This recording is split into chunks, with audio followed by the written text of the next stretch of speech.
Distinguished guests, ladies and gentlemen, before we start commence the program, and here are the following webinar protocol.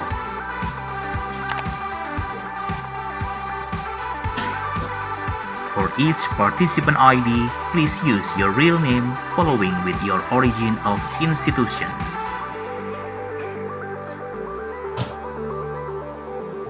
All of participants are expected to mute the audio and only unmute the video during the event. We cordially invite you to take your own firm and comfort seat in your own room, and please avoid the backlight.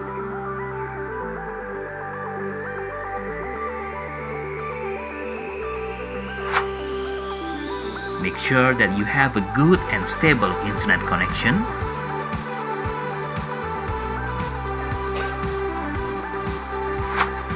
If you have an earphone or headset, we recommend you to use it so that your voice can clearly and loudly to be heard.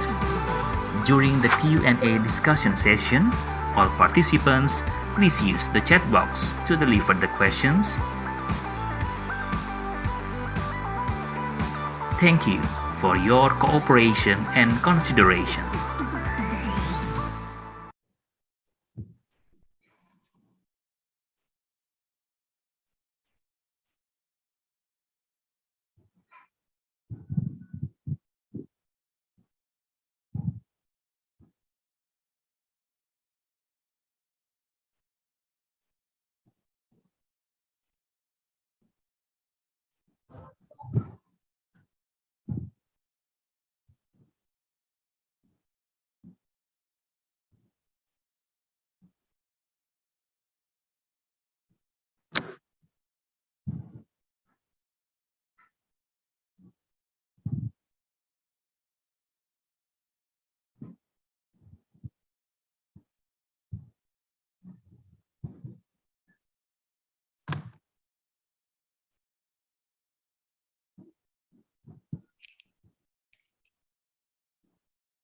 Good afternoon, everyone. I think we need to wait for 5 more minutes since it's still 15:26. So please stay with us. Thank you.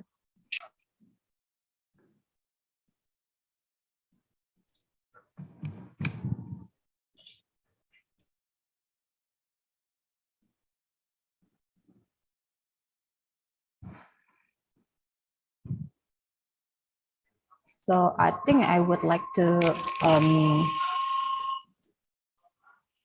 say hello to Professor Chu. How are you today? Yes, I'm good, Miss Devi. Nice to meet you again. So we also have here Miss Vivi. Miss Vivi is our moderator today. So today is your last day join us in Recept. It's so sad. No, we still can work more. See, yeah. Yeah. Hopefully next semester we can have the same session with you. Okay, let me consider. Yeah. Okay. So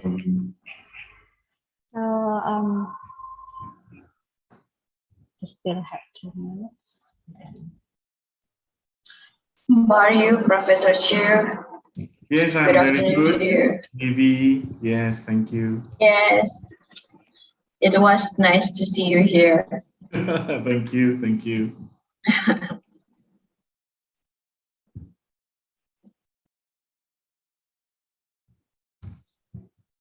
I'm afraid I cannot begin or start earlier because perhaps this is due to the presentation rule. So we need to stay at 15:30. So 2 more minutes. I hope it's Sure. okay with everyone.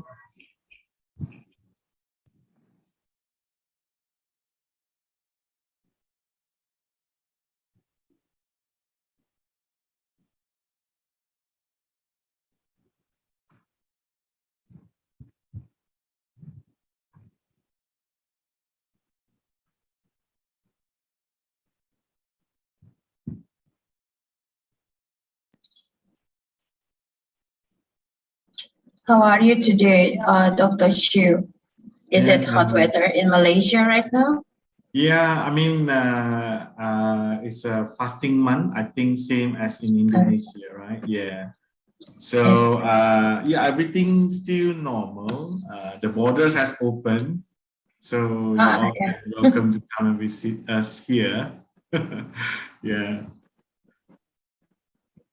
What about Indonesia? Is it everything good in Indonesia right now? ITS particularly? I think so. Mm-hmm. Yeah, And also it's you can getting visit us warmer these in days. you can Yeah. visit Surabaya as well. Yeah, I've been to Surabaya before, actually. It was 2017, 16, 17. Yeah. Okay. So I think I'm going to start now. So Assalamualaikum warahmatullahi wabarakatuh. Good afternoon, ladies and gentlemen. Thank you for joining our event today, Researcher and Research Student Enrichment Program, or usually we call it BIRSEP. Before we start our agenda today, I will read out the important information to all attendants. I think Ms. Novia now already shared the presentation list. Nice. First, please fill the attendance form on the provided link, which will be shared in the Zoom chat room by our committees. The link will be closed in 15 minutes. Second, please fill the feedback form, which will be shared in the Zoom chat room 15 minutes before the session ends, and it will be closed after 1 hour. Third, the attendance and feedback are compulsory for their purposes.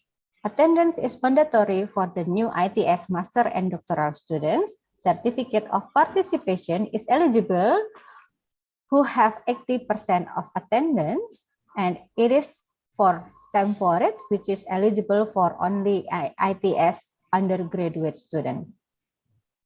Participant who wish to ask question during the Q&A session, please send your question at the provided link in the Zoom chat room, or alternatively, you may raise your hand during the Q&A session to ask your question directly. Bismillahirrahmanirrahim. Welcome to the Researcher and Research Student Enrichment Program on today, Thursday, 7th April 2022. I'm Dewi from ITS Postgraduate Office, and I will be your Master of Ceremony for this session.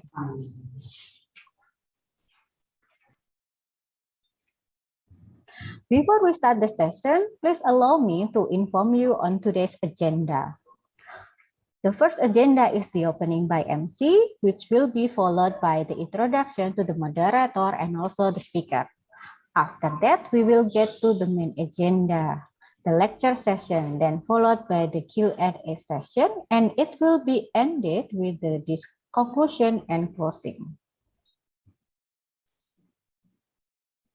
I would like to ask the host to open or share the screen for the PowerPoint. Thank you.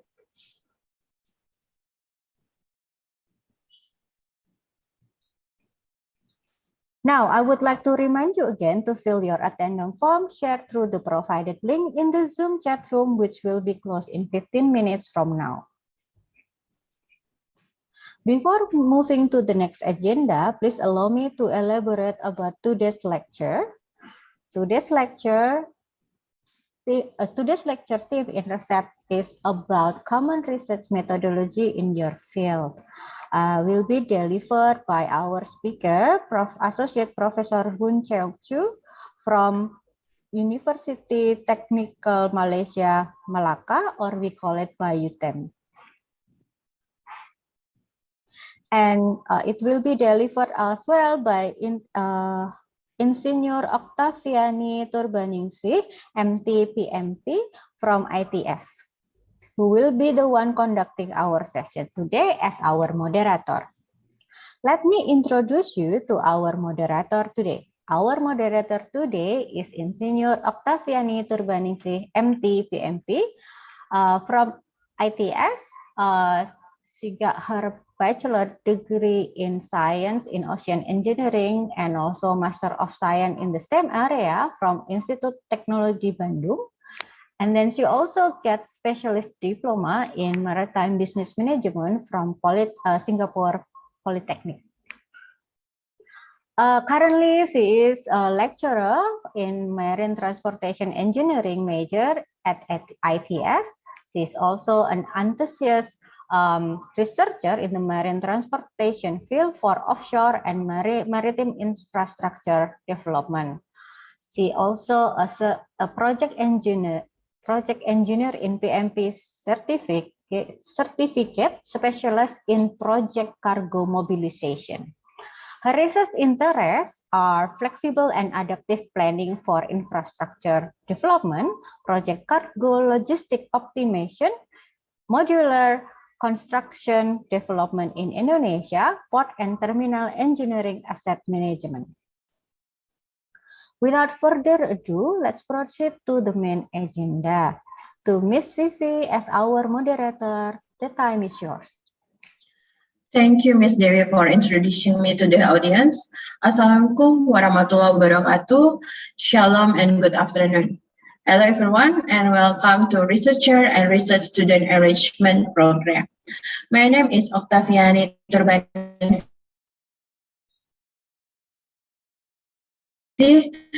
but you can call me Vivi, ITS, and I will be your moderator for today's session. Today is the fourth session of this webinar series, aiming to broaden our horizon about research. And today's topic is common research methodology in your field. If you are interested in getting your research done and publication papers getting published, this is the right place for you. And first and foremost, I would like to thank for the postgraduate program at ITS for giving me this opportunity. It's been an honor to me to be a moderator for this event. Now, we are pleased to inform you that we already have Associate Professor Dr. Bunjung Chu from University Technical Malaysia Malacca.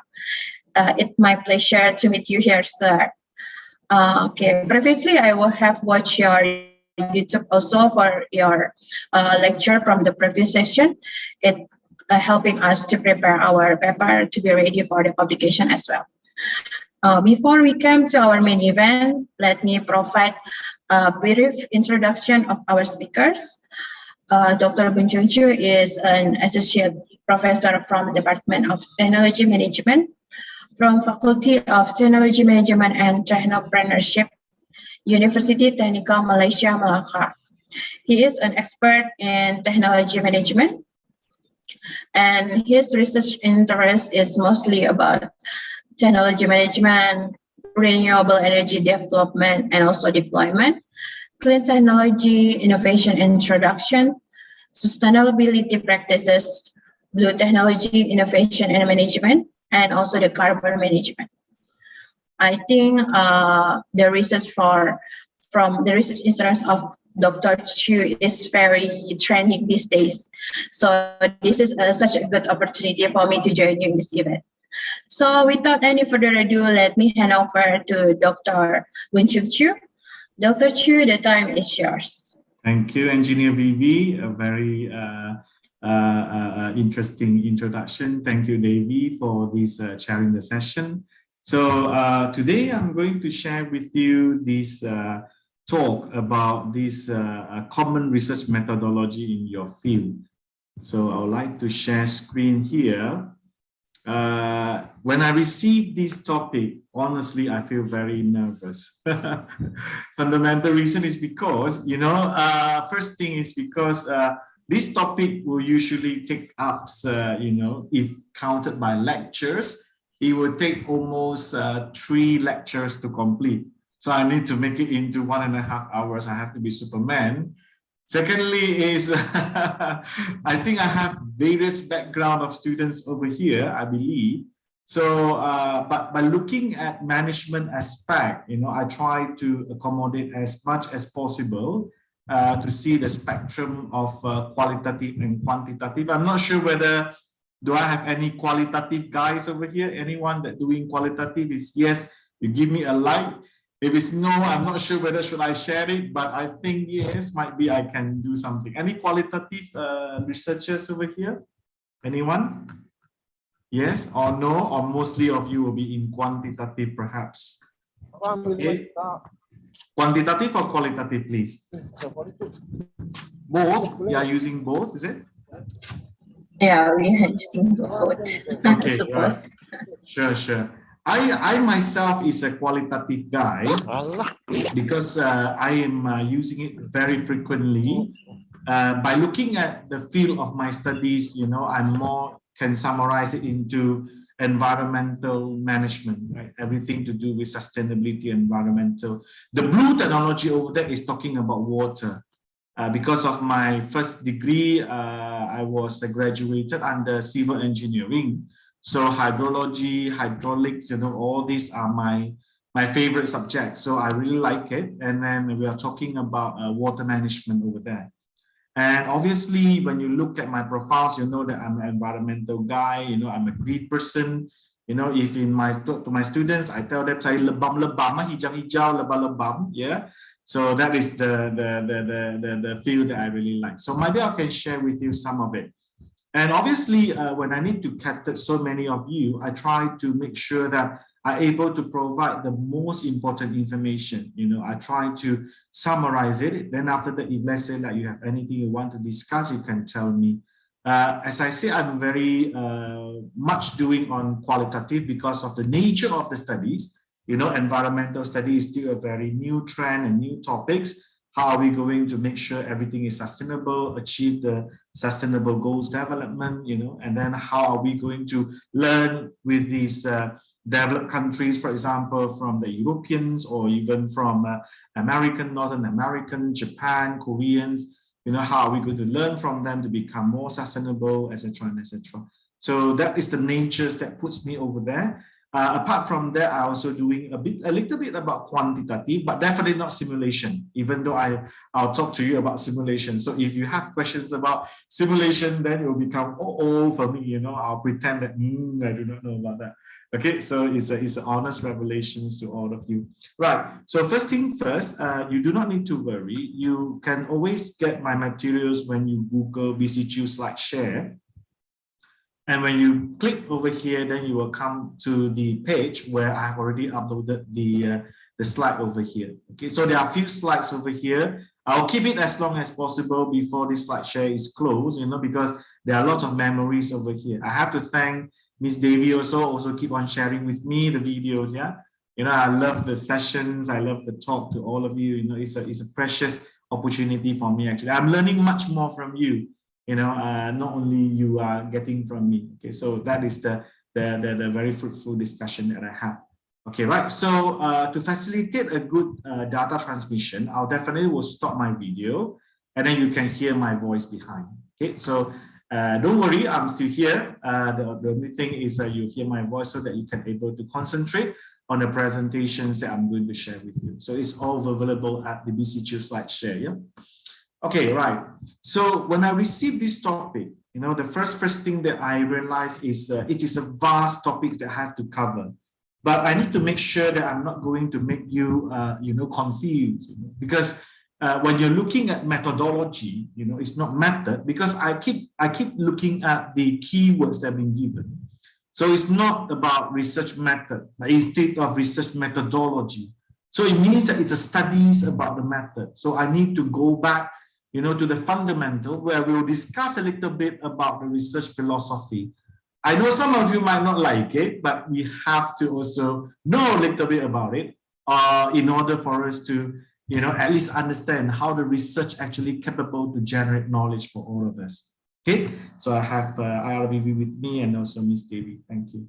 So research methods, let's talk about research methods. So generally in the discipline of management, I cannot completely say that it's all to all, because I believe there are some of the logistic management, supply chain management, they will utilize also on quantitative as well as simulation, yeah, for them to go through.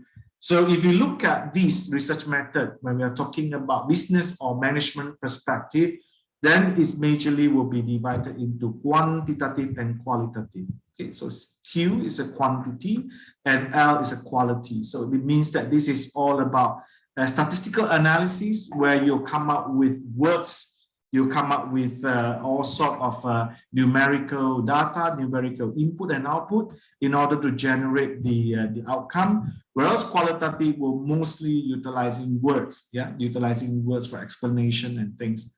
So these two actually, most of the students would start to think, which one would be more superior. Mana satu kah paling hebat, paling canggih.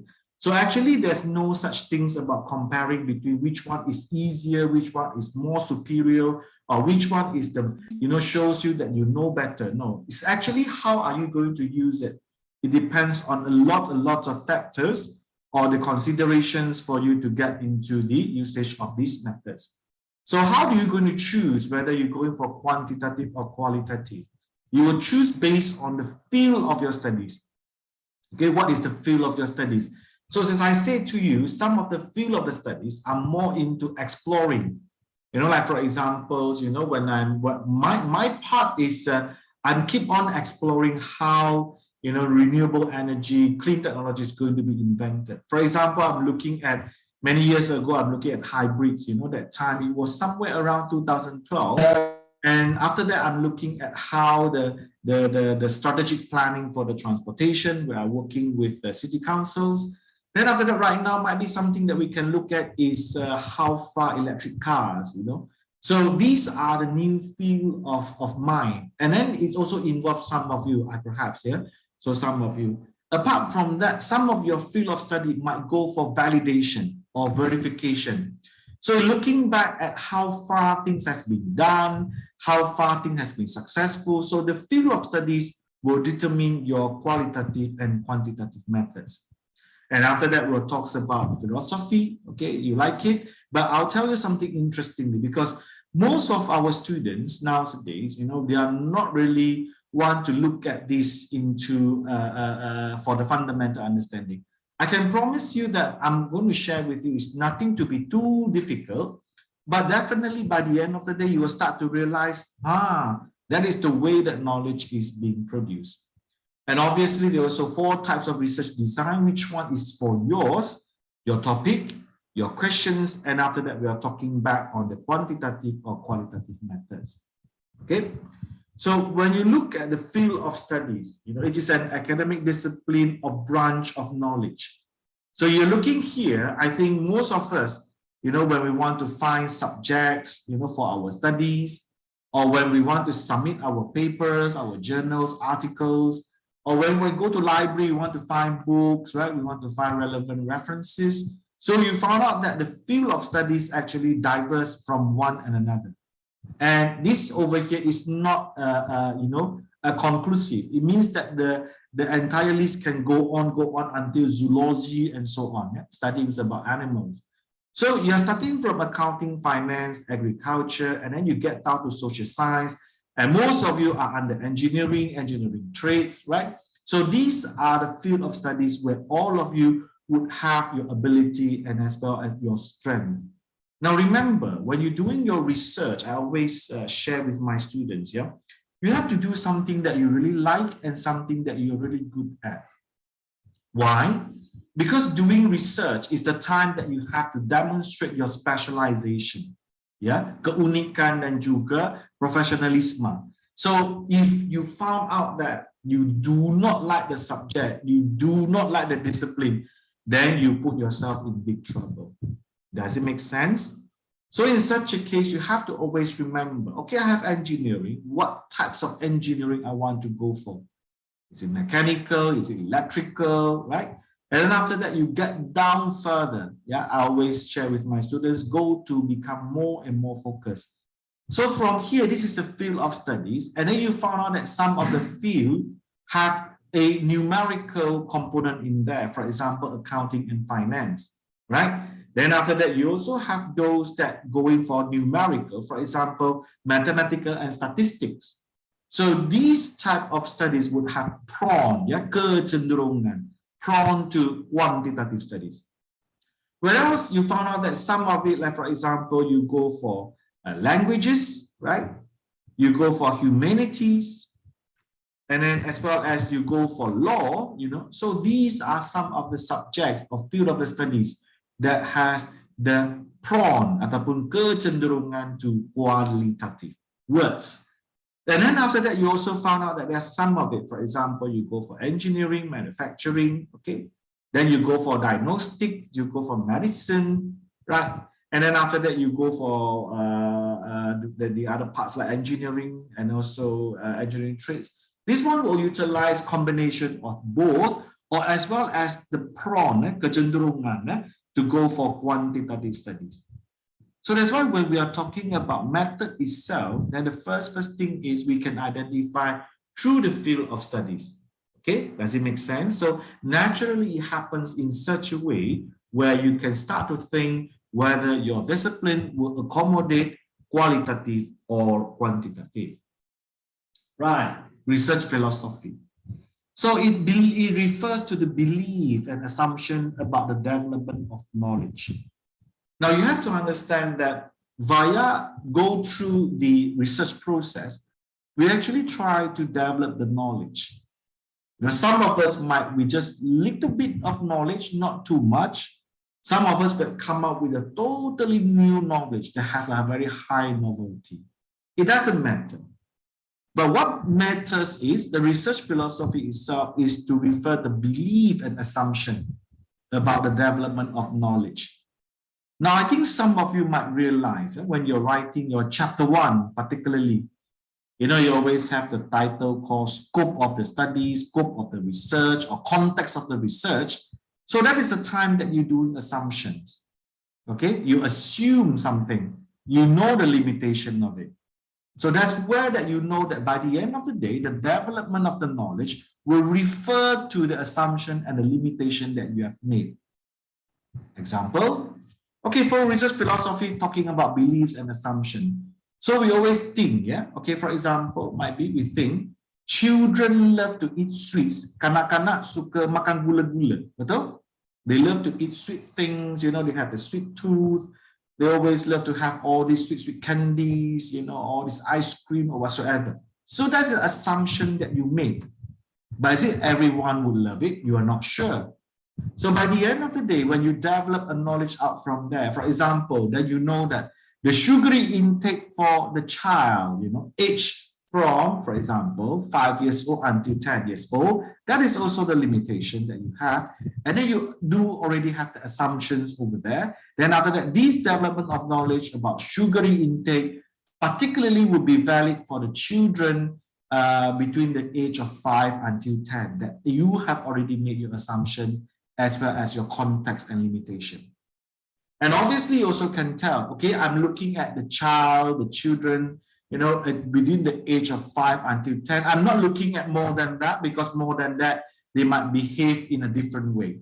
Okay, so you are thinking in such a way. So that's where the belief, you know, you believe and also you make assumption. And after that, you come up with the sugary intakes or sugar intakes for children between 5 to 10 years old. Okay, and then making sure also you have a balance in terms of male and female. Okay, so you have boys and girls who are equal so that you could come up with a conclusion. But if you make a comparative studies between a boy and a girl, right, in terms of sugar intakes, they might give you different types of information. So over here that you know that the assumption itself is start to make yourself understand that the research has its own limitation, its own context, its own setting, its own scope. Okay, so far so good. Now next, we are talking about epistemology. Okay, so I put a formula over here. I put epistemology assumption, okay, plus ontological assumption, and plus a sociological assumption, it would determine the research design. Okay, what is all this logi about? Okay, now let me explain to you. Epistemology tries to tell you is what is acceptable, valid, and legitimate knowledge. Means that those that you really believe that can have scientific evidence to prove it. Aha. So that is the epistemology assumption. I always love to make jokes with my students. I always say that, okay, you have to understand the epistemology assumptions, you need to have the scientific evidence. That's why I always make joke with my students. Those study about paranormal, hantu lah, pocong lah, pontianak lah, you tell me whether you have any scientific evidence. If yes, then the epistemology assumption is accurate and accepted. If it's no, then you do not have scientific evidence, then the epistemology assumption would not be valid and legitimate. Understand? Okay, so how do you think the knowledge can be valid, legitimate, and also acceptable? It has to provide with the scientific evidence. So for example, people will try to tell you, oh, COVID is very dangerous. Yes, tell me scientific evidence. Or Omicron is very quick in spreading. Yes, tell me about the R value as your scientific evidence. You get my point right now? So it means that the research itself have to be supported by the scientific evidence. Okay, those things that can claim as a fact. Secondly, ontological assumption. This means about the nature of reality. Now, after we know about the legitimate and also valid information or valid scientific evidence, we also need to understand it has also ontological assumption. The nature of reality, is it true in some of the social context? There must be a differences between Indonesia and Malaysia, am I right? And then it must be also have a differences between the cities in Jakarta and also Surabaya, am I right? So these ontological assumptions tells you about the nature of reality. And sometimes it can be very conflicting, you know? And when it is conflicting, it is interesting for us to pursue. Okay, for example, I have over here, resistant to change. Okay, someone who is, you know, stubborn, do not like to change. Is it a good or bad in managing organization? So for example, you have a leaders, you know, he is your CEO, you know, he's very experienced, but he does not like any changes. He dislikes changes. So is it good or bad for managing an organization? The questions. So in over here, the resistance to change can bring good and bad, am I right? Under what ontological assumption? Under the reality of this management style. So this is the one that has to be based on the reality, the situation, scenario yang betul-betul. Okay, you can talk a lot about, I have overcome some of the very good topic previously when I was with this technical writing with some of your S3 students. Epistemology assumption mentioned that the blood bank has to be functioned properly in Indonesia so that the patient capable to get blood donated and it save lives. But ontological assumptions start to tell different locations might have different challenges. Am I right? Different location has different challenges. Okay, so that is the one also we call as a nature of reality. Okay, plus axiological assumption. Axiological assumption is you have to do with the values, the ethics. Why do you want to do this research? You know, very quickly, sometimes when people ask me, Chu, why do you want to do environmental management? Why do you want to do all this blue technology, carbon? Why do you want to do renewable? Okay, because I have the value of sustainability and environmental protection, I tell them. So that is the value. That's the ethics that you want to do. So for example, just now for the blood supply, the value is saving lives. For those that doing, for example, marine coastal protection, because you want to save the life and the properties. For those who are doing marketing, because you want to bring the wealth creation values. For those who are doing on manufacturing, because you want to enhance the efficiency, the values. So do you see this tree will determine the research design? Interesting, right? So it's not as difficult as you think, I hope.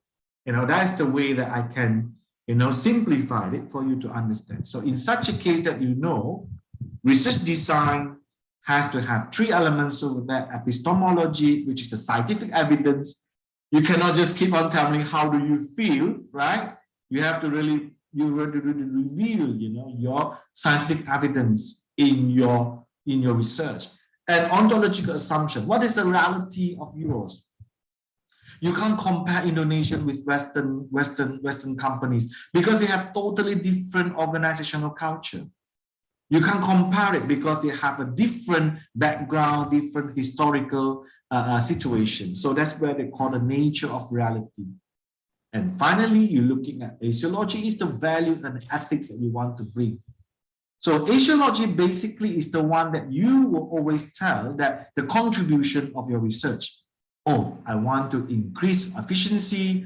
I want to increase productivity. I want to save life. I want to protect environment. I want to extend sustainability. I want to make sure the market is going to be enhanced, enlarged because from the product. I want to separate the moral values, the Islamic value. Everything is all under Asiology. Okay, so why do you choose this research topic? It is not the answer of, because I like it, but the answer of what values that you are trying to bring. So I'm giving you a table, okay, over here.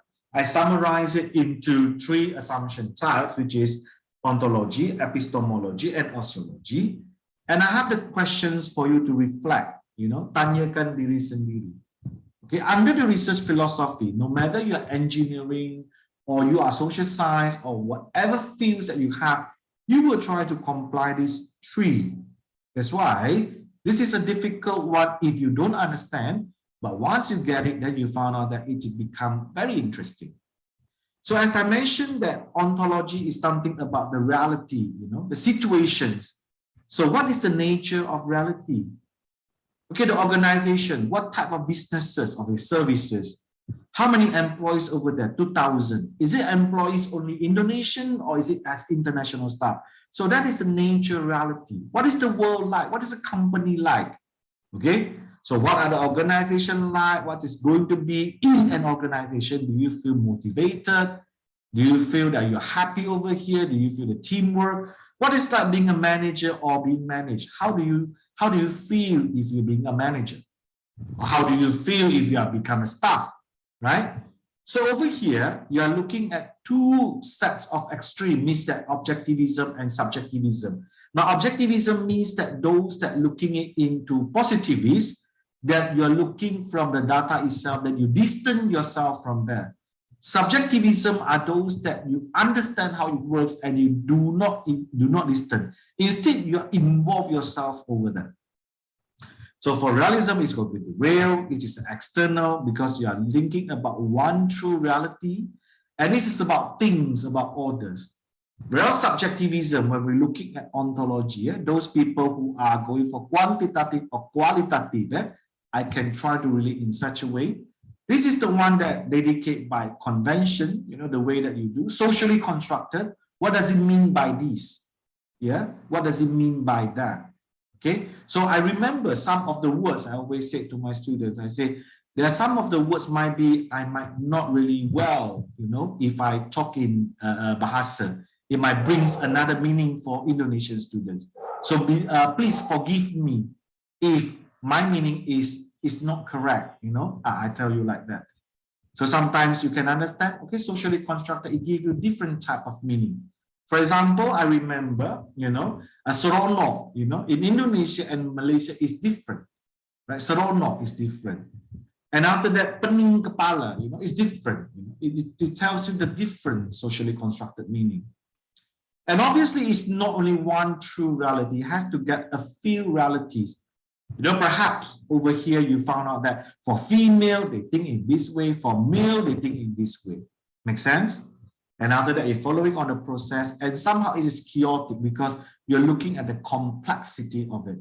Okay? So ontology, the reality. Objectivism means that you're looking yourself as the distance researcher, positivist. Subjectivism, you understand from it. You understand, you try to make sense. What happens, you know? What are these things that has been happened? So objectivism, example, you studies about the COVID cases, you know, in Indonesia, you collect the statistical data. Subjectivism, you try to understand the pain and the suffer of these COVID patients and what happens to their life, what happens to their income, what happens to their family relationship. So these two, even under the COVID topics, give you different objectivism and subjectivism. So far, so good. If you have questions, you can ask me anytime, or you can put on the chat box later on. I can try to answer. Okay, epistemology. As I mentioned, this has to be driven by scientific evidence. So you cannot just say, according to my opinion, yes, this is how I feel, yes, but where is the scientific evidence? So how can we know what we know? Is it true? You know, in Malaysia, there's a lot of fake news, you know, it's a lot of fake news. And the social media utilizing, you know, being utilized as the channel to spread all those fake news. Berita palsu. You know, suddenly they tell you there's got, you know, something happens where it is not. So how do we know what we know? Where is the fact? How do we know it is correct? What is considered acceptable knowledge? Then after that, what constitutes good quality data? Do you ask yourself about that? I think you do, right? How do I know that this respondent or these people give me the right information? You always ask yourself. Epistemology. So that is the way that you need to have scientific to back up your work. What kind of contribution knowledge can be made? Is it you just want to have a fundamental understanding, or you are thinking about solving problems? So over here, you found out that under the objectivism is this assumption of the nature scientists, okay? So those that who are studying about engineering, biology, physics, chemistry, they are distant themselves because they do not need to understand the meaning of it because everything has the universalism, correct? When we're talking about H2O, it is water. You don't interpret H2O as something else. So that is the nature scientist. It's all talking about facts, about numbers, and you observe like a law-like generalization. So you know, okay, water is important, H2O after electrolysis, it can produce oxygen and hydrogen because of right? Epistemology under the objectivism. Whereas for subjectivism, it looks into different aspects. Assumption and the arts and humanities. It has an opinion, it has a narrative. Perhaps over here when we're talking about H2O, for subjectivism people, they will tell different things. They will tell you, oh, water nurturing, water save lives, water try to help plants to grow, water the most important elements in the world, So you can find out that they start to give their opinion and narratives and then their meaning on it. You know, so the meaning of water right now start to become socially constructed or subjectivism. So it all depends on individual and context or specific situation. Okay, so far so good on the epistemology, right? So even we talk about the things, the feelings and things, we also need to have the scientific evidence to back it.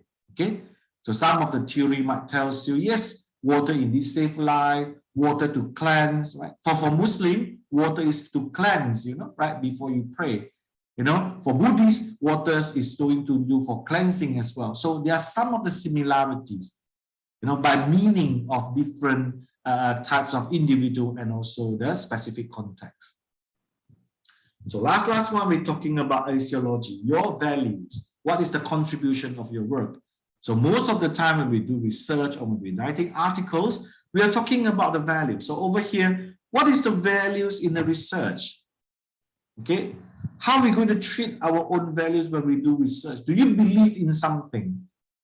You know, to me, because I'm a green person, I drive hybrid cars, yes. I do recycling, yes. I utilizing paperless, that's why I give you everything on SlideShare, yes. I use energy LED bulb, yes, I do. I save paper, yes. I buy more environmental product, yes. I don't take packaging food because I bring my own container. You know, my container made of glass and also steel. You know, macam cawan mangkok bertingkat, you know. So I have my values. That's why it match with the discipline and the interest that I'm doing. So for example, I believe, you know, for example, RVV, she's doing on coastal, right, on maritime. I think she loves oceans, perhaps. You know, maybe she was thinking about, yes, I would love to have, you know, other dimensions of how people utilizing ocean or maritime in order to trade. I think she would have some values about that.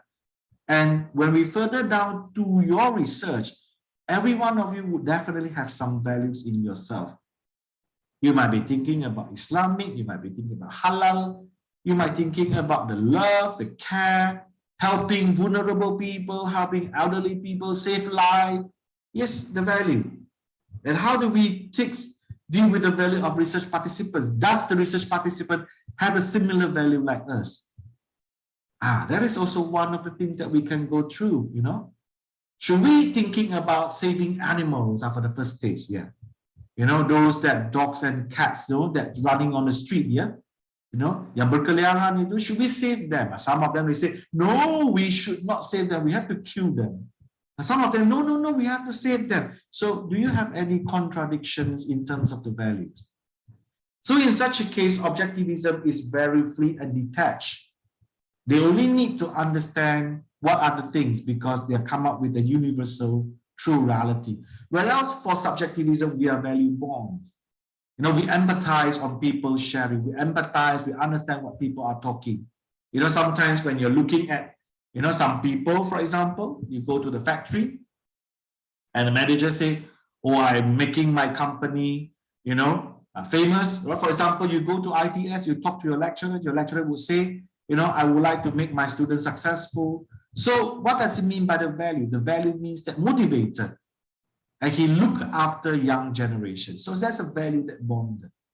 Okay. So over here, I hope that I have summarized nicely to all of you, at least, you know, some understanding. Yeah, hopefully, later on you tell me whether have I got you into the right understanding about research philosophy. So it's about the belief and assumptions, the development of the knowledge. And it has three elements: epistemology, which is talking about the valid and legitimate knowledge. How do you know your knowledge is valid and true? You have to back up with scientific evidence. How do you know about ontological assumption is true, about the nature of reality? Because this one could be different, okay? That's why your studies, blood bank you can do in Indonesia, blood bank I can do in Malaysia, blood bank I can do in India, I can do elsewhere because of the nature of reality is different. And of course, the astrological values, you know, the values that we want to have it. All of these will determine the research design. So far, so good, guys. I hope that you have got something from me. Okay, right. Third, we go for our research design. I'm not sure whether, you know, you still remember from here, right? As I mentioned, determine the research design. Okay, so that's why we come to the third part, which is the research design. So most of you, when you do your research method chapter 3, you always need to write out about research design. Am I right? So it's about the general plan of how are you going to answer your research questions. It will have objective. It will also tell people how you're going to get your data. Is it you are going to interview people, or you want to do survey, or you want to depends on documents? You know, all of these will be the data. And then how are you to collect and also analyze this data? Also, somehow you also might, you know, want to talk about any kind of ethical issues or any kind of constraints that you face. Okay, for example, you might have constraint about the data accession. You might find out that time is too much, you know, spent during the pandemic time, or location might be too far. You know, all of these will become the constraint for you. Okay, and that is what I call as a general plan about answer your questions. It has objective. It also tells you where you get your data, how do you collect it, how you analyze it, what are the issues that you found, and what are the constraints that you have. 4 types of research design. Not sure whether have you known this before, but if not, then let's go through it again. So some of you might under exploratory research, when you have so little data, you do not know about it. So that's why you need to do exploratory research. So for example, you are thinking about 5G, okay? We are all talking about 5G. How does the 5G looks like when you implement in teaching? Well, that is also not much being known, am I right? So we are going to have very little data. That's why we're doing on our exploratory research. Okay, so it provides insight into a specific topic. Okay.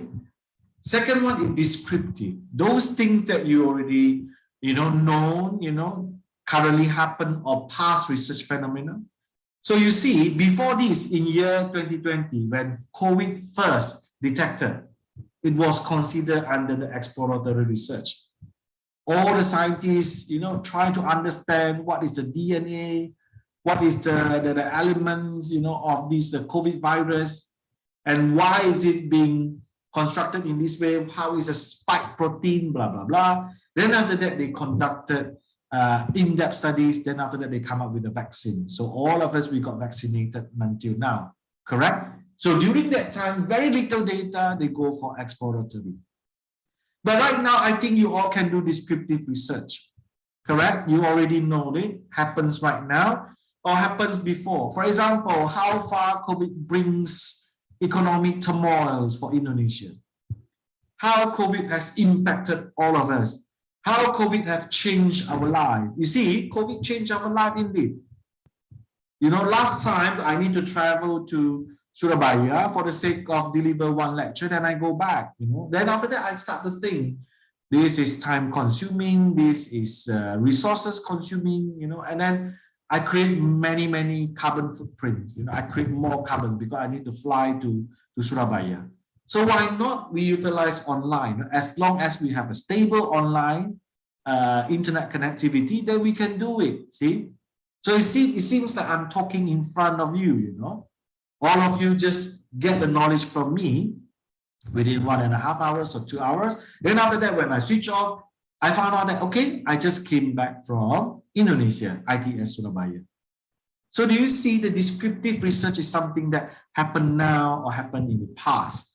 You are looking at getting information, you're getting at the attributes or theme of the interest for the research. So that is the way that you go through the descriptive. Explanatory is you are looking at causal relationship. One event caused another. Okay, for example, I eating a lot of supper at night time.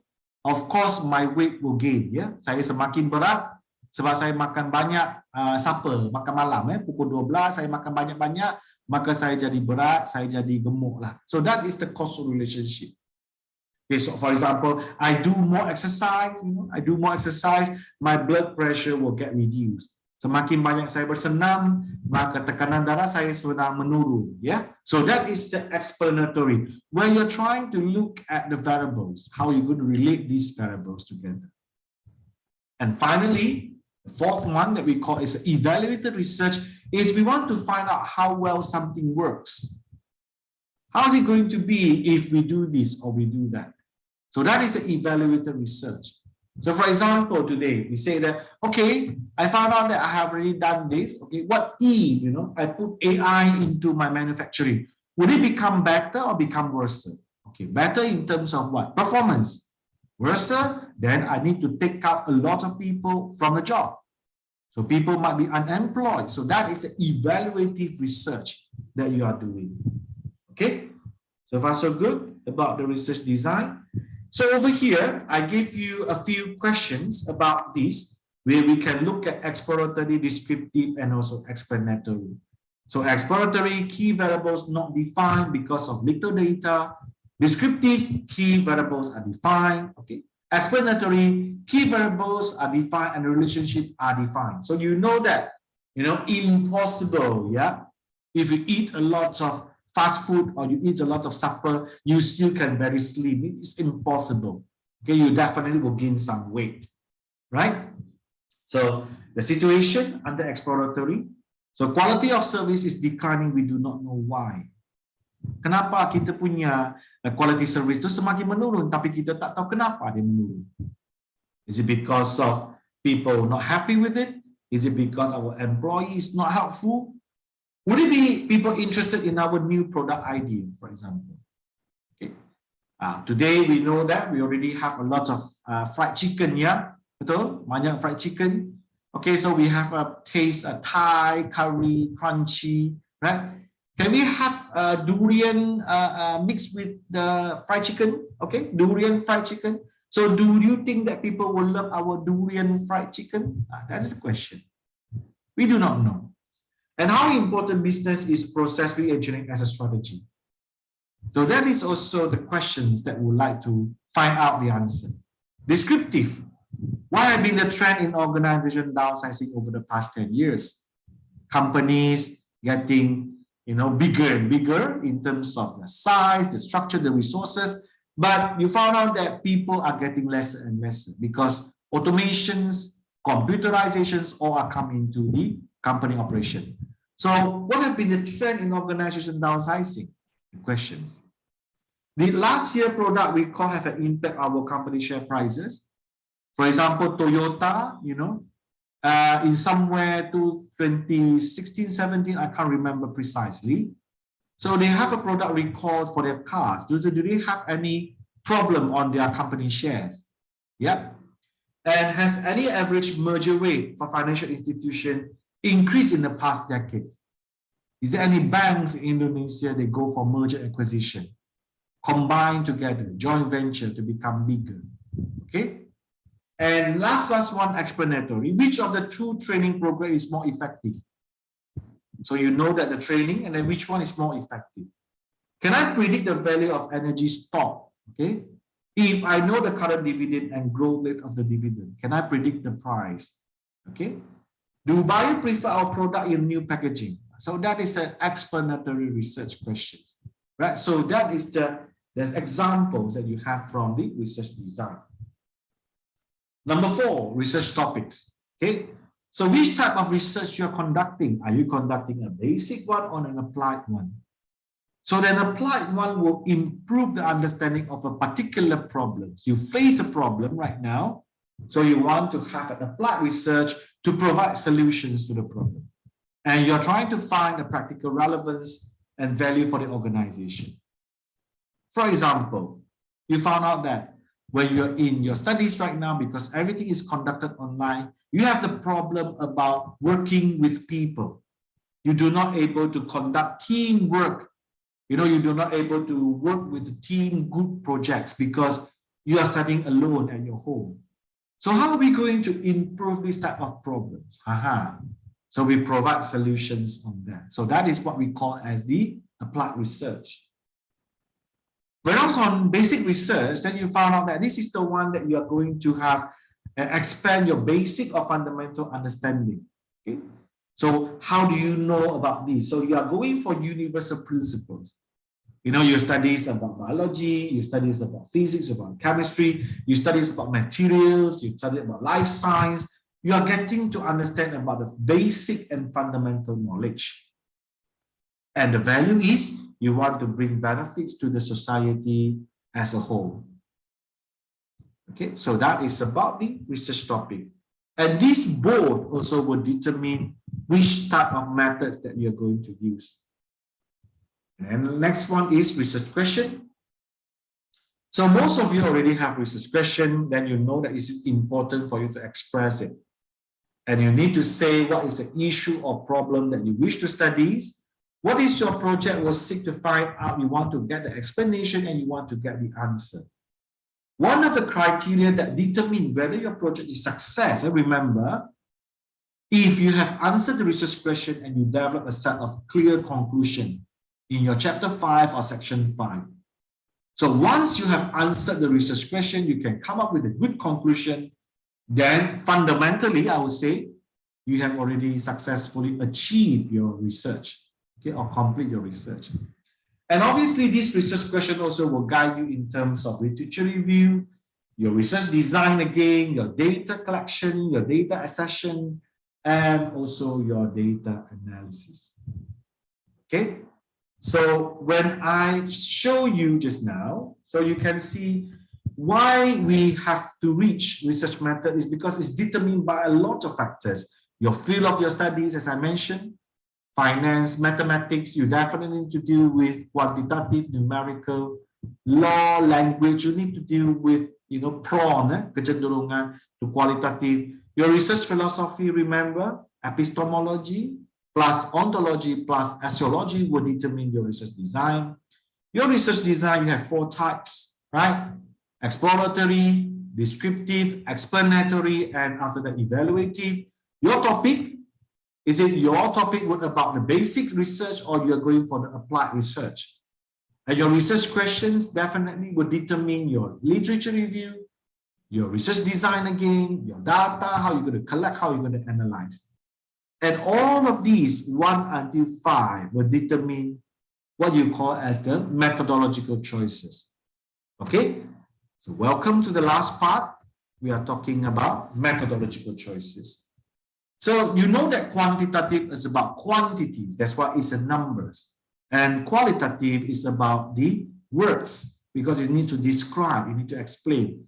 Can we mix them both? Yes, you can. You can mix them both together. So under this diagram, then you start to realize methodological choices have 3 types: quantitative, qualitative, and mixed method. So under qualitative, they have mono and multiple method. Mono means that single method. For example, under quantitative, you're utilizing survey, okay? But quantitative research design, you want to have multiple method.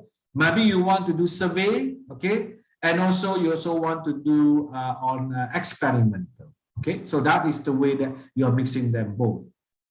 Qualitative, mono method, maybe you want to interview. Multiple methods, maybe you're thinking about interview and as well as you want to study documents. Okay, so content analysis. So that is the multi-method.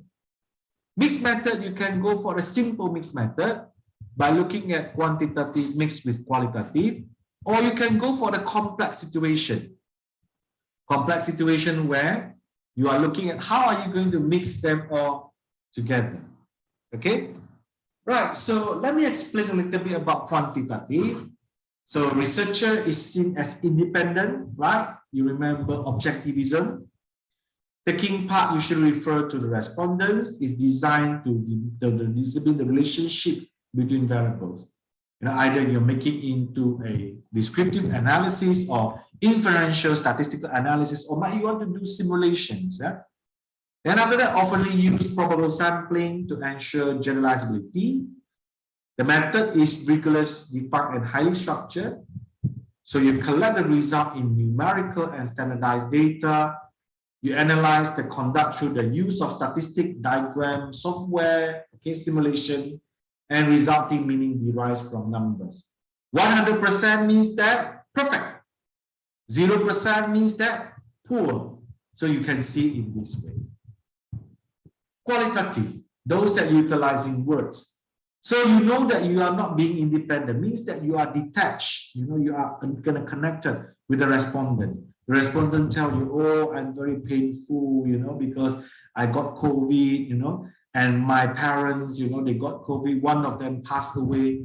So you start to feel, oh, the empathy, the feeling, all of this. So you are not independent from them. You can start to comprehend, faham situasi mereka. Those taking part refer as a participants or informants. So they gives you meaning and associated relationship. So just now I gave you the sentence, oh, I feel painful, sakit, derita, sakit and derita in Indonesian or Bahasa Melayu, they give different meanings. Hampa, sakit, derita, it gives you different meanings. Am I right? So attributes the meaning over here. Okay, and after that, usually non-probability sampling techniques. The meaning expressed through words. See, I mentioned to you, spoken contextual images. A method used to collect data are unstructured or semi-structured. So it's non-standardized data, go through the use of conceptualization, how to conceptualize the meaning of it. Then after that, resulting meaning derived from words or spoken text and images. Okay, so the wonderful of quantitative and qualitative. Can I mix them? Yes, you can. You can conduct concurrent, means that you can mix at the same time quantitative and qualitative that can run parallelly together. Can I make it as a sequence? Yes. You can start with qualitative first, and after that you can do quantitative, no problem. Or you might want to do quantitative first, and after that do qualitative, no problem. Can I have sequential multiphases? Yes. You can do qualitative first, then quantitative later, then after that you do your quantitative again. So that's why the mixed method is the combination of both qualitative and quantitative method. The scenario that I'm sharing with you is how it happens. But fundamental question is, why do you want to do mixed method? Kenapa? You cannot tell me just you want to do it because you want to do it. It must have the reason, am I right? So I give you a text for you to understand mixed method over here. So I read it out. You can start to comprehend, pahamkan, eh? So Andreas conducted research into organizational change in an IT company using a mixed method research design. This was designed as a sequential mixed method research and consider 4 stages, sequential. Okay, so it means that they got step 1, step 2, step 3, and step 4. First, they want to do initial exploratory. So why? Because they want to know from the senior manager, combine the purposes of helping to negotiate accession, get into the data, agree the scope of the project, get the contextual data. So this is analyzed qualitatively in order to get a picture of important internal and external organizational issues. Correct? So when you go into the company today, for example, you want to go to Garuda, for example, you want to know, what are the problems that they're facing right now? The borders are open. The COVID is still there, even though it's called as an endemic. And then you have people who has not fully vaccinated, people who are hardly vaccinated. So how are you going to deal with it? So the first initial exploratory discussion, you go through qualitative. Second one, you conduct individual in-depth interviews with 28 employed staff. Okay. And after that, you want to understand, analyze qualitatively, because you want to understand the issues, you want to inform the content of the questionnaire. So after you understand, they will tell you, oh, right now, security become a problem. Public health become a problem. And after that, if we're too strict, then we cannot make money from there. If we cannot have a full carriage for the airplane, we lost money. So these are the key words for you to understand the content of the questionnaire as well as what you want to investigate next. Third, you design the questionnaire, and after that you conduct a pilot test. So you go for the representative samples, okay, for 42% of response rate. The quantitative data analyzed statistically so that you allow the view of the employee groups to be compared for different age, gender, length of services, occupational, and grade. So once you already talk to the people, right now about, as I mentioned just now, the security, the public health, the profitability, and then we talk to the other people. So this one, you launch a survey, and then you got from quantitative. And finally, you go for the presentation, the group of complaints. So the assign employee to question to be answered with care. You want them to tell you any additional things, any additional suggestions. Okay, public health, how we can do. There's so many apps in the world that tells people about COVID vaccination. In Malaysia, we're using MySejahtera. In Indonesia, you're using what apps? So they're totally so many different apps, so many different types of verification. Which one we should use? Can we recognize each other? That are the things that we have to go for qualitative. Okay. So over here, you found out that it started with qualitative, third quantitative, then finally gets back to qualitative. So as seen as that a sequential multiple phases where you can have mixture in terms of different methods. Okay. Now, why do we need to do mixed method? Okay. Most of you, I think you have to understand that it has the reason. Kenapa kita mau membuatkan mixed method? First one is initiation. Like just now, yeah? You utilize qualitative first, then you understand that only you go for a survey quantitative because this gives you a better understanding. Second one, facilitation, okay? Means that you have one method, then you discover another new insight. Apa-apa benda baru, you know, that you want to find out from that. Complementary, saling menyokong di antara satu sama lain. So you are helping one and another to elaborate, to enhance, clarify, or confirm. Interpret. Okay, perhaps you found out that one, like for example, qualitative, explain, okay, the reason of why and how, whereas the quantitative affirm the relationship. So you interpret.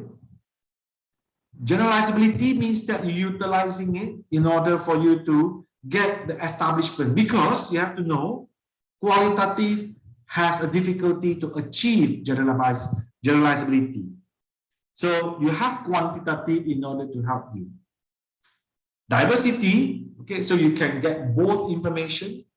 Okay, after you ask people about satisfaction, you know, they take the plane from Garuda. After that, you ask the question about what can be improved. So these are the one that we call diversity. Then you can able to get more and more information. Okay, the views. Problem solving, sometimes you need to have numbers to tell you, you know. So for example, if you tell people, oh, this company has financial difficulty, then you explain, it is very, very, very, very difficult. Then people will ask you, how difficult is very, very, very difficult? So maybe you need to say, oh, their bad debt ratio has become many percent. Another employees left the job right now. From 100% of employees right now, only left 20% of them still surviving there. And these 20%, they have not paid their salary for 3 months. So these are the figures, quantitative figures, to tell how terrible or how serious the financial debt of a company. Yeah. Trying focus means that you are trying to look at the methods. Okay, how are you going to have another data to help you to remain focused? And triangulate means that you are trying to have the combination of data to make sure that the findings is correct. And after that, you also have more confidence because both types of method will give you better view and better findings. Right. So the last part that I would like to talk is about simulation. Okay, my last 2 slides. This one is I have not involved in it as the main researcher, but I did try to work with some of my colleagues. Yeah, particularly they're doing on supply chain. So they are doing some modeling simulations. Yeah. So I involved as a co-researcher. So that's why this is not my major expertise. I have to be very honest to you, okay? Because every one of us have limitation and have our own strength. But simulation is the one that you have to imitate of something real, okay? Representing certain characteristics of the behavior on a selected or abstract system. So what are the advantages? Okay, because you know the real world that we have right now is very complex. And it says stochastic elements that cannot be accurately described by mathematical model. It is not as simply as y equivalent to mx plus c. You know? So that's why we use simulation is the way that we can do investigation. And simulation allows one estimated of performance of an existing system to undergo some projected of operating conditions. So if let's say like I require 4 M's into my operation, materials, manpower, machinery, and money. If I do not have enough materials, what would be happens on my output? So that is a simulation that allows estimation of performance. Or maybe you want to propose an alternative systems that can be compared via simulations that can meet the specific requirement. So I have 4 M just now, right? So I have manpower, machinery, material, and also money. What about if, you know, I put into new methods? Okay, for example, I utilize Western method to do our manufacturing. I do not want to do or utilizing Asian's method, what would happen? Now, for example, I do not want to utilize Japanese method. I do not want to utilize Kaizen. I do not want to utilize TQM whatsoever. I want to utilize new method from the Western. So would it be another alternative proposed systems? In simulation, we can maintain much better control over experimental condition, and it allows us to study a system with a long time framework. Okay, so for example, for a period of time, or to study the detail of AI manufacturing system. What are the disadvantages? Okay, because the model produces only estimates of the true characteristic of particular set of input parameters. So whatever you put in as your input, it will generate certain kinds of output. Simple as that. And simulation models are very expensive, and also it takes time to develop.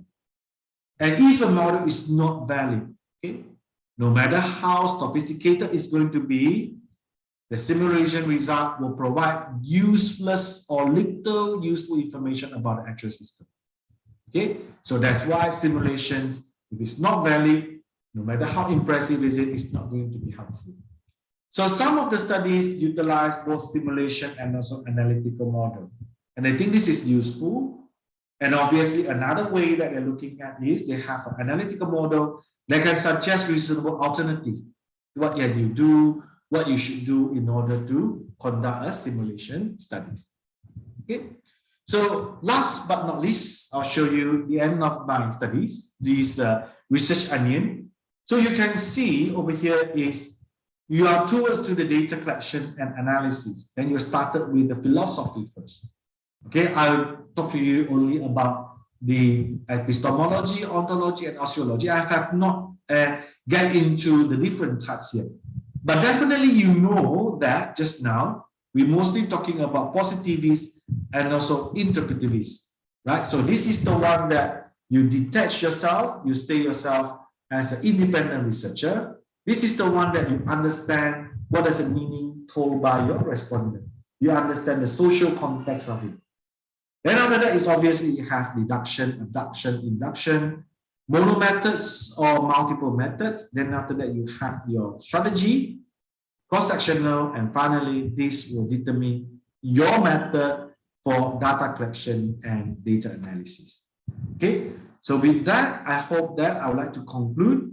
What we have learned so far, we are not talking about tools. Instead, we are talking about common research methodology. Okay, according to the title that being assigned today.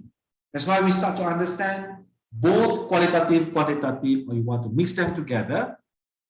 It will depend on the field of your studies, the research philosophy, the design, the topic, research question, and finally will determine the choices of qualitative, quantitative, or mixing them both. Okay, so with that, I thanks for your attention. It's a well spent, I hope that's a well spent session that we have gone through some discussion, and I open for any questions afterwards, and I'm happy to share with you my thought. Thank you.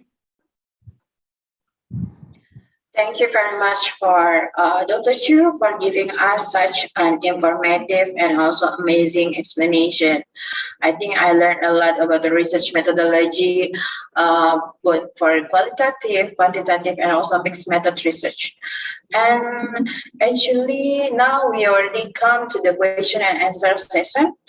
And at the chat box, actually, we have one question related on how to create a good journal, because based on our experience, we are getting confused at the beginning. What should we do first, doing the introduction of our journal, or preparing the suitable research methodology first? I think we need some of your guidance, because after we saw your presentation, choosing the right methodology will be leading a better journal or a better research. So what will you suggest when we are preparing research or preparing a paper? Should we deciding, or should we start from the introduction first when we are writing the paper, or from the research methodology at the beginning? Okay, So I think there are basically two types of publication that you like to generate. The first one is when you're talking the articles, and the second one you're talking about your thesis. That's why you want to generate your research, and you want to document your research. I would personally think that it's either can be both way. See, because it really depends. As I say, it really depends on the your studies, your field of your studies, as well as your research design. And then, the research design, you have 4 types, right? You have exploratory, where you hardly to know anything.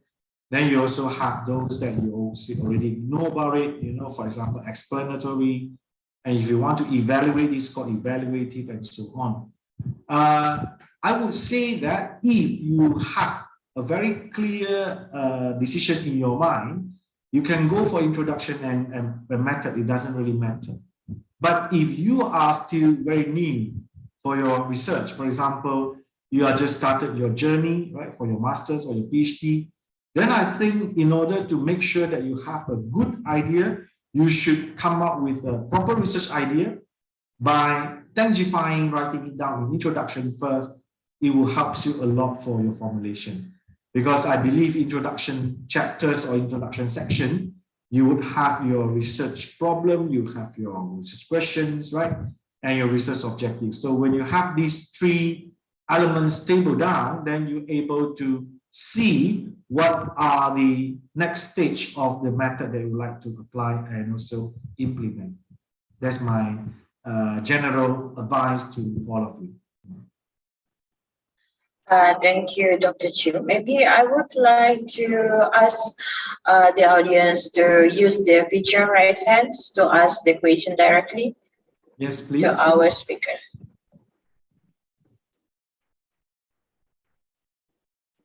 Do you like the research philosophy? Is it okay for you to understand or difficult? The research philosophy. Yes.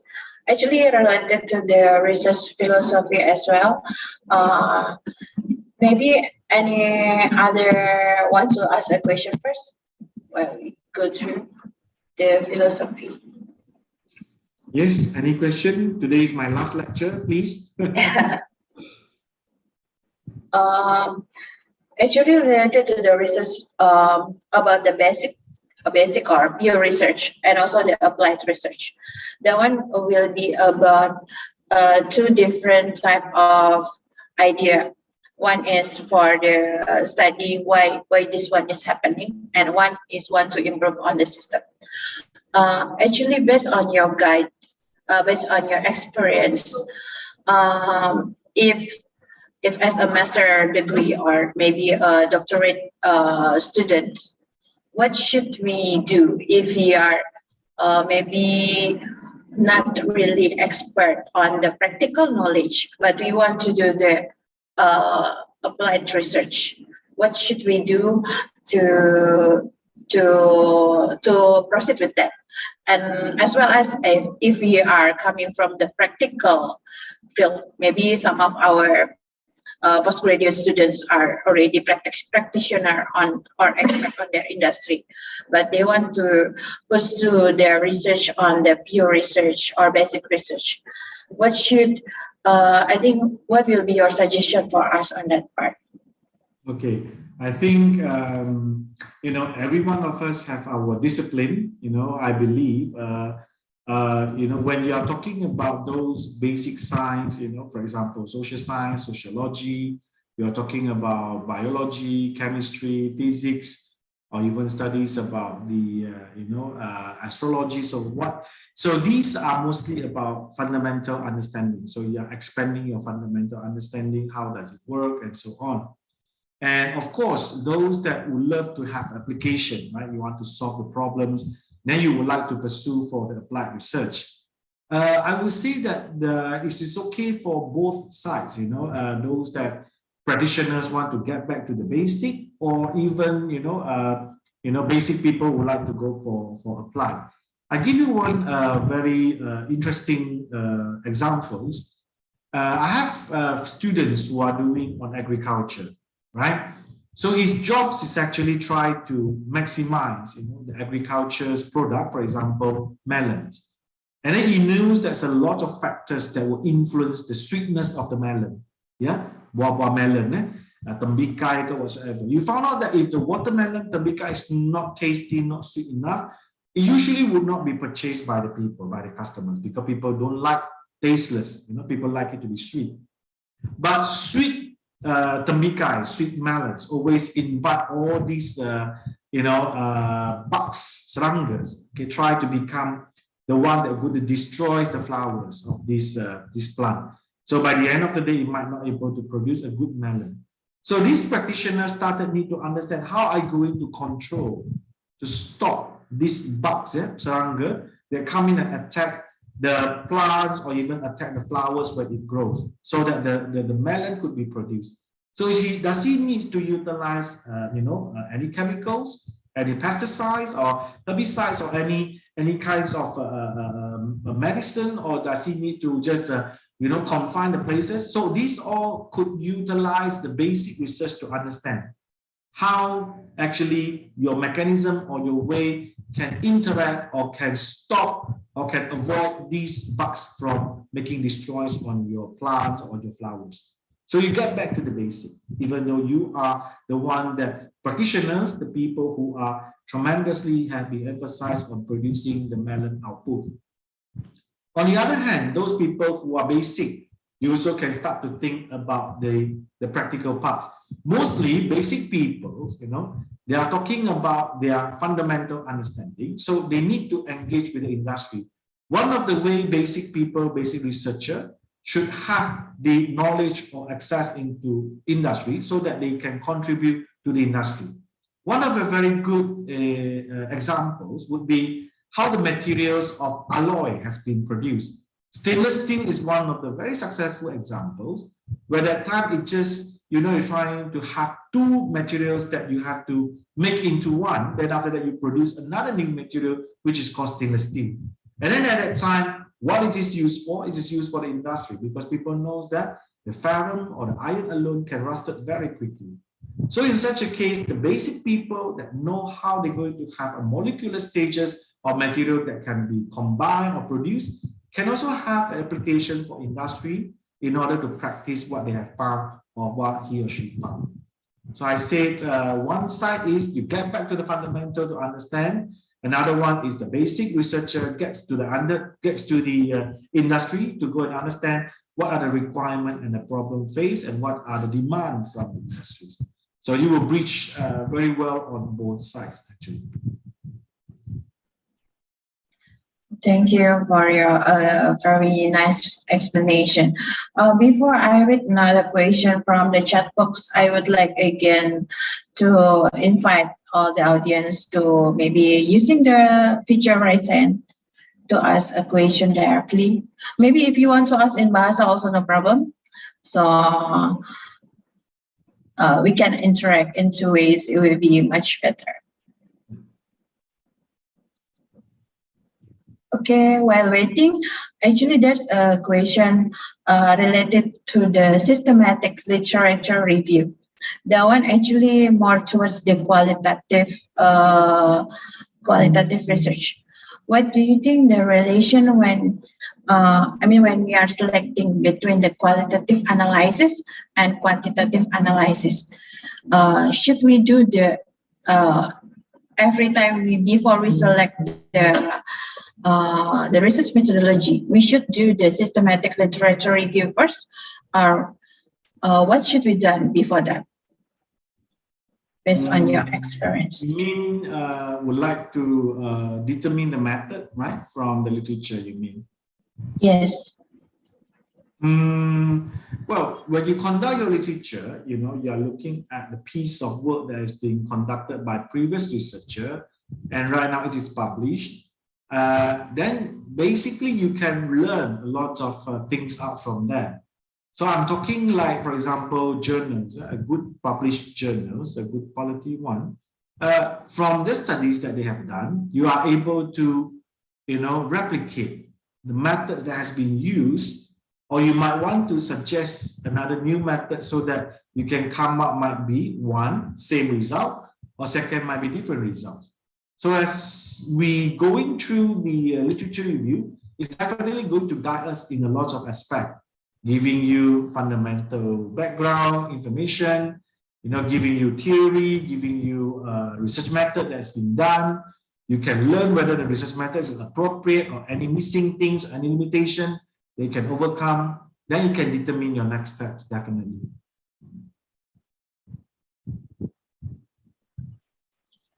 Okay, thank you, Professor Chiu. Okay, I would like to again invite the audience to ask a question.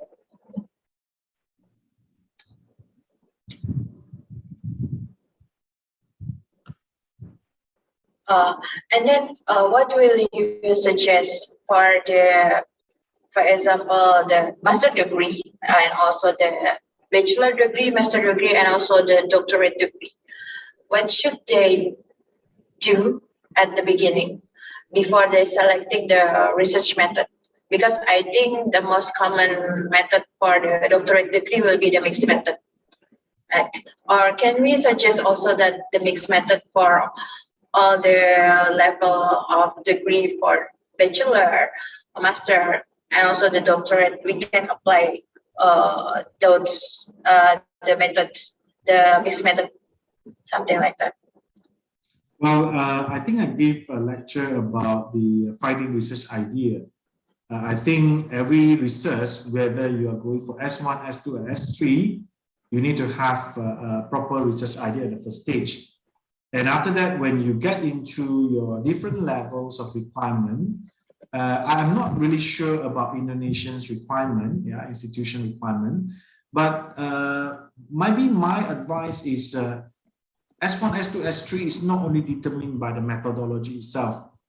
So if you're thinking S3, you have to utilize a very complicated methods, and then only it shows your competence. I think you have to think twice on this assumption, because fundamentally, what portrays the uniqueness and also the quality of each level, S1, S2, and S3's research, is S1 is mostly on knowledge consumption. So they are utilizing knowledge.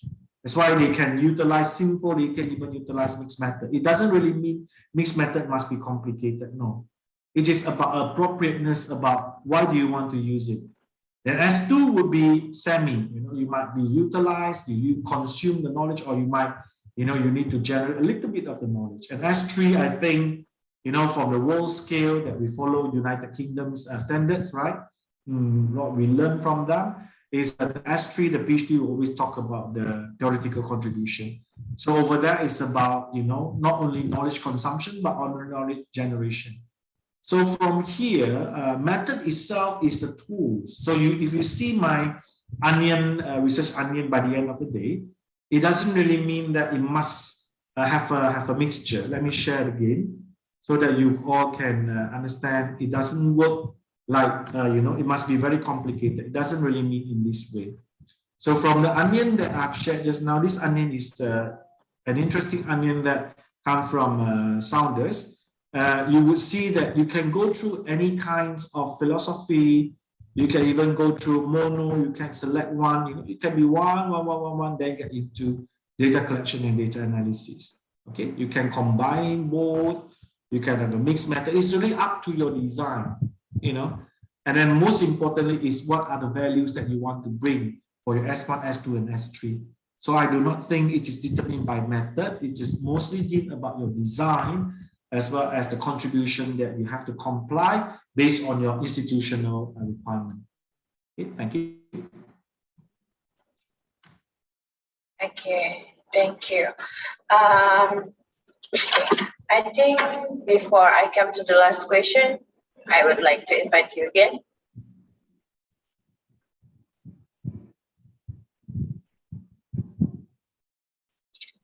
Okay, I think this is for the last question. Some of our students actually finding difficulties to find a research methodology. Which one is actually the most suitable research method for them. Because this here you already suggesting it will be depending on your field of study, research design, or the research topic. But sometimes we can refer to one of the journal as an our guidance. But what will you be suggesting? Actually, this one may be for the bachelor degree that or the doctorate degree. What will you suggest when we are stuck in finding our research methodology? Can we just maybe refer one of the journal or previous research and blindly follow, or we can maybe modify some of the research method based on the similar research? I think there are two parts over here. The first one, if you refer to the journals, you are fundamentally get into the understanding of what other method has been used before. Then after that, they can complete their research. If you ask me, what would be the best way? I think I still believe, it is still grounded on your research that you have at your first idea. Because the idea itself will try to tell you whether this is, something that new, something that currently happens, something that you want to establish. It will relate to your research design by the end. So you have to understand is you cannot ban it. That's why this lecture it cannot be conducted with 1.5 hours. It has to be 2-3 lectures to understand, because each of it has its own logic. For example, if exploratory, you have to have the prompt of going for qualitative. And if evaluative, you want to evaluate, you prompt to do on quantitative. Or if you design on explanatory, you want to relate with the variables, you definitely need to use quantitative. So you actually, it is not mix and match. Instead, it is the nature of the research that you have already designed in your mind, because it has some logic and some philosophy, as I mentioned. The philosophy itself will tell you which types of method that you like to go for. So I think gets back to the fundamental to understand first, then after that you will know which one will be more suitable to you. Okay, thank you very much for your very nice explanation. Okay, I think that will be the last question because we already are running out of time as well. Once again, thank you to Professor Chiu for my amazing inspiration. Before ending this session, and I will hand over to our MC, let me read some of the conclusion. So for the common research methodology in your field or our field, it will have a research method which is qualitative analysis, quantitative analysis, qualitative analysis, and also the mixed method research. When we need to choose based on our field of study, research philosophy such as epistemology, ontology, and also its axiology, and the research design as well, exploratory, explanatory, descriptive, and also the evaluative research. And also back to the research topic. What is your research topic? How understand you are about your research topic, and then how you generate your question. And finally, about the methodological choices. And today we already learned so many things about how to create our better research and also journal from Associate Professor Dr. Chiu. And then I think this will end our session. Well, I am Vivi. That's all from me. I hope you are having a good time. Have a great rest of your day and a happy breakfasting. I will hand over to Miss Dewi. Thank you. Thank you, Vivi. Thank you very much, Prof. Chu, for the inspiring lecture today. And thank you, Ms. Vivi, for conducting this amazing session. Please give applause to our inspiring speaker and amazing moderator by using the Zoom action feature for today's empowering session.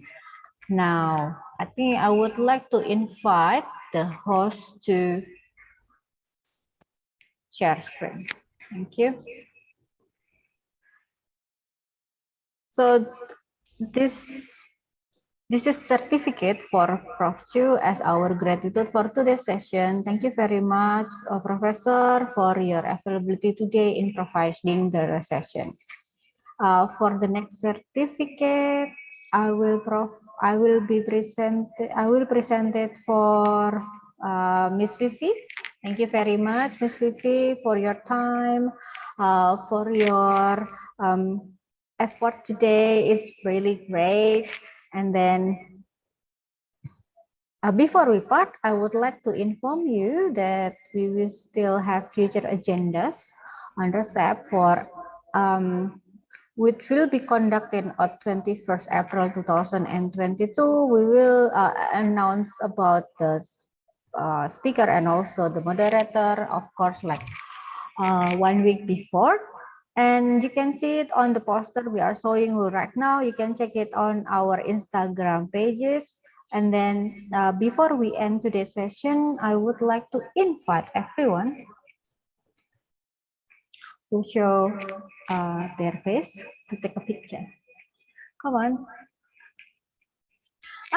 I finally found some faces here. Thank you very much for today's. So I will make a countdown and please be ready. And I will take your picture, and I think it will take a while. So please smile. We don't know where are you in the screen. So keep smiling for 9 minutes. No, I'm kidding. Okay, so I'll take a picture. Smile, 1, 2, 3.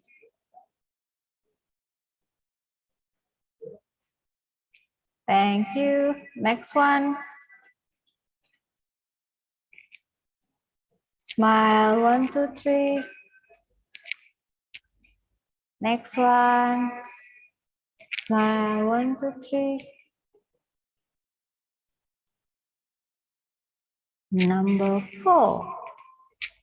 1, 2, 3. Smile. Thank you. Next one, number 5. Thank you. Number 6. I think number 5 and number 6 is already only the profile picture, so I will not take any picture anymore. Okay. Thank you very much for today's. We have finished the group photo. I would like to remind all participants to fill the feedback form provided in the Zoom chat room. The participant who will get time for it is the participant who comes on time during this event until the end and also fill the feedback form.